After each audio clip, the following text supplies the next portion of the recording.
caught a bus one Saturday night, a few years ago, on my way to a concert. I found a seat beside a man at the back of the bus. He had a black leather jacket on, a white t-shirt, and a chain. He was black and looked to be in his mid-30s.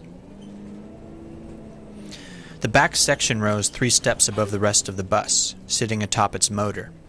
Rows of red felted double seats branched from the aisle. He was the only person in the back section of the bus not sitting in the seat next to the aisle, but not the only person with a free seat beside them.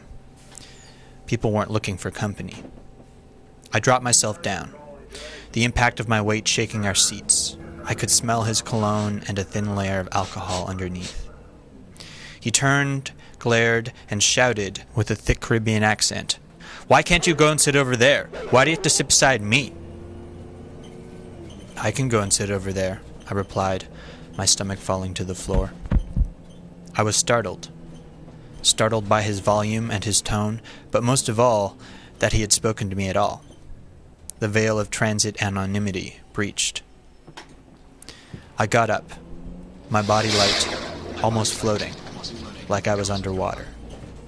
"And hurry up too," he snapped. I asked a fellow, a couple of rows up and to the left, if I could sit beside him, my eyes pleading. He complied. I took out my binder from my bag and began to read an essay for my English class, Seeking to Escape. Soon after I began to read, a woman, probably in her 60s, spoke up from behind me. She also had a Caribbean accent. "Why'd you let him speak to you that way? Why'd you let him kick you out of your seat?" I began to stammer out a response when the person she was really speaking to replied. They began to bicker and their voices rose, drawing the attention of the rest of the bus. I kept my head down and pretended to read while I listened to their heat.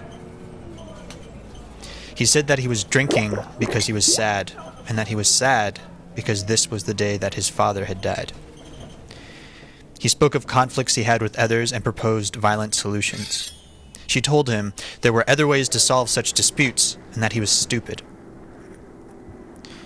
He said that if anyone touched his blood, they wouldn't be walking anymore.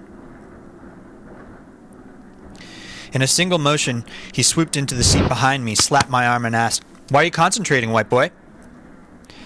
I turned and we made eye contact. In that moment, we shared something. Perhaps it was a recognition of our shared humanity. I'm not sure. He softened. "I can see you are not a monster." Then he smiled. "It's okay, white boy. Go back to your studying." "Don't listen to him," she snuck in. We now had an understanding, some sort of rapport. A delicate peace. They continued their conversation less intensely now in an almost friendly manner. She mentioned that she knew him. "You know me?" he said with skepticism. "How?" "I know your sister." He could not deny that possibility. He asked me what I was reading about. I told him, and then he slapped my arm again, chuckling, before he returned to their chat. Her stop came, and she left, sharing blessings with him. Now we were alone. Despite our newfound rapport, she had been a buffer, and I wondered if our delicate peace would hold up. He turned towards me. "Do you love this?" he asked, tapping on my paper. Do you really love this? Love school?" "Yes." "Do you follow your friends?" "Sometimes." "You shouldn't. You'll get fucked up."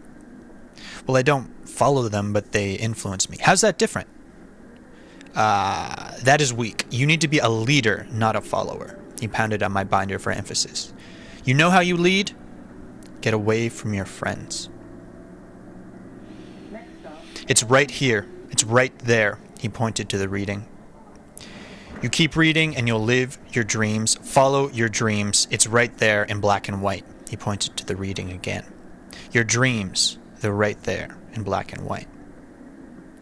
He held up his hand and pulled up a finger for each point.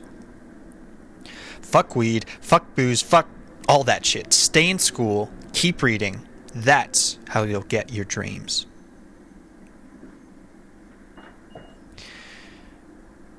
"Do you ever pray?" he asked. "No, do you?" He pulled out a cross on a string of beads from under his shirt, his rosary. "You should." "Would you believe me if I told you that I couldn't read and write?" he asked. "I would if you told me it was true. I can't. When I look at that," he tapped on the reading, "I know that's how you get out." He leaned over and pulled the yellow cord hanging by the window, cueing his stop. "I'll see you in the promised land, my brother from a different mother." He got up to get off the bus, turning before he exited. "My love to you, brother." Right back at you.